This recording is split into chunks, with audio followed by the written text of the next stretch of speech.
आज के इस जबरदस्त एक्सप्लेनर में स्वागत है। आज हम चार्ट्स, कैंडलस्टिक्स और इंडिकेटर्स की उलझनों से बहुत आगे जाने वाले हैं। हम डिकोड करेंगे ट्रेडिंग साइकोलॉजी के उस अल्टीमेट ब्लूप्रिंट को जिसे दुनिया भर के टॉप ट्रेडर्स अपनी बाइबल मानते हैं। असल में हर प्रॉफिट और लॉस को कंट्रोल करने वाली असली मशीनरी कोई सॉफ्टवेयर नहीं है, बल्कि वो एक ट्रेडर का अपना दिमाग है। तो चलिए समझते हैं कि कैसे अपनी भावनाओं को मास्टर करके बाजार में एक मशीन की तरह सटीक फैसले लिए जा सकते हैं। ठीक है, तो चलिए इस पूरी चर्चा की शुरुआत एक बहुत ही बुनियादी लेकिन गहरे सवाल से करते हैं। जब एक बेहतरीन सेटअप वाला ट्रेड अचानक फेल हो जाता है, तो असल में गुस्सा किस पर आता है? क्या दोष बाजार का है या फिर भीतर ही भीतर खुद पर झल्लाहट होती है? सच तो ये है कि हार का असली और सबसे गहरा दर्द बाजार के बर्ताव से नहीं मिलता, बल्कि अपने ही बनाए हुए नियमों को तोड़ने से मिलता है। इसे द इनविजिबल वॉल यानी एक अदृश्य दीवार कह सकते हैं। ये रिटेल ट्रेडर्स का वो दर्दनाक चक्र है जिससे लगभग हर कोई टकराता है। जरा उस पल की कल्पना कीजिए। हफ्तों तक बाजार का चार्ट देखा गया है। हर एक इंडिकेटर चीख चीख कर कह रहा है कि सेटअप परफेक्ट है। पूरे कॉन्फिडेंस के साथ एंट्री ली जाती है और फिर बस कुछ ही मिनटों बाद बाजार एकदम से पलट जाता है। स्क्रीन पर वो लाल कैंडल तेजी से नीचे गिरती है, दिल की धड़कन तेज हो जाती है और दिमाग तुरंत खुद को तसल्ली देने लगता है कि अरे ये तो बस एक छोटा सा पुल बैक है, अभी वापस ऊपर जाएगा। तबाही का ये पूरा पैटर्न कुछ इस तरह काम करता है। ध्यान से सुनिएगा। पहला कदम, बाजार अचानक से पलटता है। दूसरा कदम, नुकसान देखने के डर से स्टॉप लॉस को और नीचे खिसका दिया जाता है। तीसरा कदम, जब दर्द बिल्कुल बर्दाश्त के बाहर हो जाता है तो घबराहट में एकदम बॉटम पर, सबसे निचले स्तर पर ट्रेड को काट दिया जाता है। और फिर आता है चौथा और सबसे क्रूर कदम। ट्रेड काटने के ठीक 1 घंटे बाद बाजार एकदम रॉकेट की तरह उसी दिशा में भागता है जो शुरुआत में सोची गई थी। ये वो चक्र है जो अच्छे भले इंसान का आत्मविश्वास पूरी तरह से चकनाचूर कर देता है। मार्क डगलस ने यहाँ एक बहुत ही कड़वा सच दुनिया के सामने रखा है। सच ये है कि कोई भी बाजार की वजह से अपना पैसा नहीं हारता। पैसा हारने की असली वजह खुद का दिमाग है। दुनिया की सबसे बेहतरीन रणनीति भी किसी काम की नहीं है अगर उसे चलाने वाला मानसिक ढांचा कमजोर है। बेहतरीन टूल्स भी किसी अकाउंट को खाली होने से नहीं बचा सकते। आखिर में सारा खेल इस बात का है कि दिमाग जानकारी को प्रोसेस कैसे कर रहा है। Section 1, the cold architect of trading psychology. Mark Douglas को ट्रेडिंग साइकोलॉजी का आर्किटेक्ट कहा जाता है और गजब की बात यह है कि उन्होंने ये सिद्धांत किसी एयर कंडीशन्ड कमरे में बैठकर नहीं बनाए थे। 1980 के दशक में अपनी ही भावनात्मक गलतियों की वजह से उन्होंने बाजार में अपना सब कुछ खो दिया था, बिल्कुल जीरो।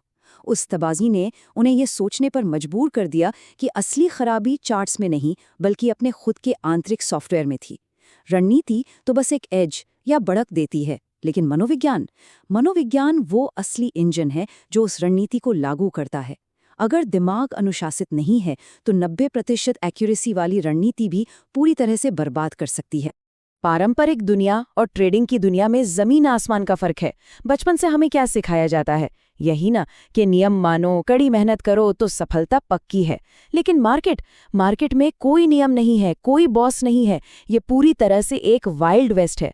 ये एक ऐसा आईना है जो इंसान की सबसे गहरी असुरक्षाओं, लालच और छिपे हुए मानसिक घावों को एकदम सामने लाकर रख देता है। बाहर की दुनिया के नियम यहाँ बिल्कुल काम नहीं आते। Section 2, the illusion of the perfect indicator.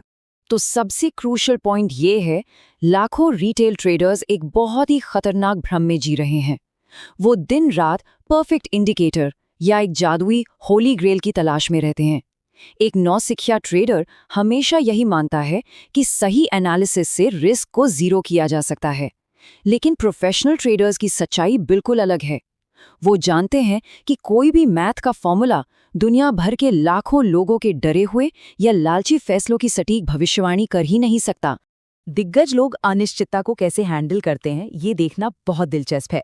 एक एलीट टेनिस खिलाड़ी कभी हवा के रुख को बदलने की कोशिश नहीं करता, वो सिर्फ अपनी स्विंग पर फोकस करता है। एक वेंचर कैपिटलिस्ट को पता होता है कि उसके ज्यादातर निवेश डूब जाएंगे, फिर भी वो इसे बिजनेस का हिस्सा मानता है। ठीक इसी तरह एक प्रोफेशनल ट्रेडर हर कैंडलस्टिक की भविष्यवाणी करने की जिद नहीं करता। वो बस संभावनाओं को मैनेज करता है और एक छोटे से स्टॉप लॉस हिट होने को एक नॉर्मल बिजनेस एक्सपेंस मानकर आगे बढ़ जाता है। Section 3, the 4 horseman of trading रूइन। अब हम उन खास प्राकृतिक वृत्तियों की बात करेंगे जो बाजार में कदम रखते ही विनाशकारी हथियारों में बदल जाती हैं।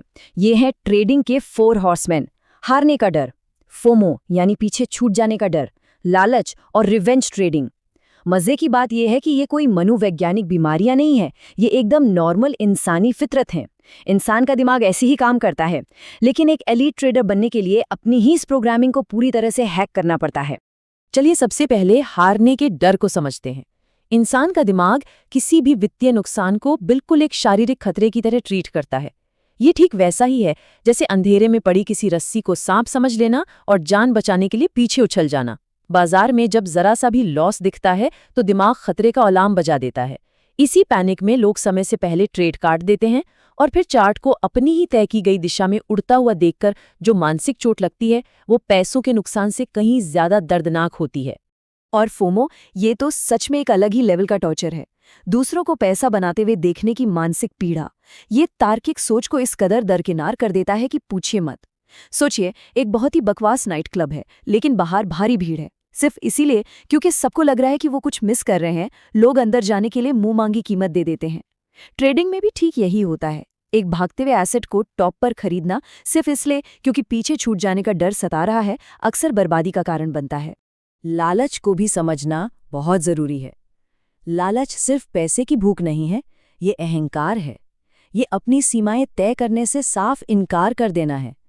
ये बिल्कुल वैसा है जैसे एक 5 स्टार बुफे में पेट फुल होने के बाद भी इंसान ठूस ठूस कर खाता रहे, सिर्फ इसलिए क्योंकि उसने पैसे दिए हैं। बाजार में भी जब टेक प्रॉफिट हिट होने वाला होता है तो अहंकार कहता है कि बस थोड़ा सा और इसी थोड़े और के चक्कर में एक शानदार विनिंग ट्रेड एक भयानक लूजिंग ट्रेड में बदल जाता है। चौथा और शायद सबसे खतरनाक दुश्मन है रिवेंज ट्रेडिंग। ये उस बाजार के खिलाफ निकाला गया एक भावुक गुस्सा है जिसे असल में किसी के वजूद से कोई फर्क नहीं पड़ता। मान लीजिए दीवार पर कील ठोकते वक्त हथौड़ा उंगली पर लग जाए और गुस्से में वही हथौड़ा जोर से दीवार पर दे मारा जाए, क्या होगा? दीवार में एक बड़ा सा छेद। एक लॉस के बाद मार्केट से बदला लेने की जिद में लेवरेज दोगुनी कर देना भी बिल्कुल ऐसा ही है जो चंद मिनटों में पूरा अकाउंट साफ कर देता है। Section 4, mastering the casino mindset. तो दुनिया के टॉप 1% ट्रेडर्स बाकी भीड़ से अलग कैसे सोचते हैं? इसका जवाब दुनिया के सबसे बड़े कैसीनो के बिजनेस मॉडल में छिपा है, और ये इस पूरे एक्सप्लेनर का सबसे शानदार हिस्सा है। जरा रूलेट गेम के इन ऑड्स को देखिए। कैसीनो के जीतने की संभावना है 52.6% और खिलाड़ी की 47.4%। ये अंतर बहुत ही मामूली है, सिर्फ 5.2%। किसी एक स्पिन में कैसीनो को बिल्कुल नहीं पता होता कि कौन जीतेगा, लेकिन कैसीनो को इससे कोई फर्क नहीं पड़ता कि कोई खिलाड़ी एक रात में करोड़पति बन गया। क्यों? क्योंकि उन्हें लॉ ऑफ लार्ज नंबर्स पर पूरा भरोसा है। 1,00,000 स्पिन्स के बाद उनका नेट प्रॉफिट कोई तुक्का नहीं है, बल्कि एक 100% गणितीय निश्चितता है। वो एक हार पर पैनिक नहीं करते, वो बस शांति से अपना गेम चलाते रहते हैं। यही सेम सिद्धांत ट्रेडिंग में भी पूरी तरह लागू होता है। मान लेते हैं कि एक ट्रेडिंग रणनीति है जिसका विन रेट 60% है, मतलब 100 में से 60 ट्रेड सफल होंगे और 40 फेल। ये सुनने में कितना शानदार लगता है ना? लेकिन इसके पीछे एक ऐसा स्टैटिस्टिकल सच है जो अच्छों के पसीने छुड़ा देता है। और वो सच है ये नंबर 10। 60% सफलता दर वाली बेहतरीन रणनीति होने के बावजूद लगातार 10 बार स्टॉप लॉस हिट होना पूरी तरह से नॉर्मल है। ये सांख्यिकीय रूप से बिल्कुल मुमकिन है। लेकिन एक आम इंसान, वो लगातार 3 या 4 ट्रेड हारने के बाद ही घबरा जाता है। उसे लगने लगता है कि रणनीति ही बेकार है और वो अपने सारे नियम तोड़कर जुआ खेलने लगता है। यहीं पर नौसिखिए और प्रोफेशनल का अंतर साफ हो जाता है। एक नौसिखिया हर एक ट्रेड में गारंटी खोजता है, और जब वो नहीं मिलती तो उसका इमोशनल ब्रेकडाउन हो जाता है। इसके ठीक विपरीत एक प्रोफेशनल ट्रेडर पूरी तरह से कैसीनो की तरह सोचता है। वो लॉन्ग टर्म प्रोबेबिलिटी पर भरोसा करता है और बिल्कुल ठंडे दिमाग से बिना किसी भावना के अपनी प्लानिंग को एग्जीक्यूट करता है। तो इस पूरे विश्लेषण का निचोड़ एक बहुत ही अहम सवाल पर आकर रुकता है। क्या बाजार के हर अगले मूव की भविष्यवाणी करने की कोशिश अब बंद कर देनी चाहिए? असली पावर फ्यूचर देखने में नहीं है, बल्कि एक कैसीनो की तरह अपनी प्रोबेबिलिटीज को मैनेज करने में है। ये माइंडसेट चार्ट्स को देखने का नजरिया ही नहीं बदलता, बल्कि अनुशासन का एक नया दरवाज़ा खोलता है। इसी विचार के साथ इस एक्सप्लेनर को यहीं ख़त्म करते हैं। मार्केट को प्रिडिक्ट करना छोड़िए और अपनी संभावनाओं को मास्टर करना शुरू कीजिए।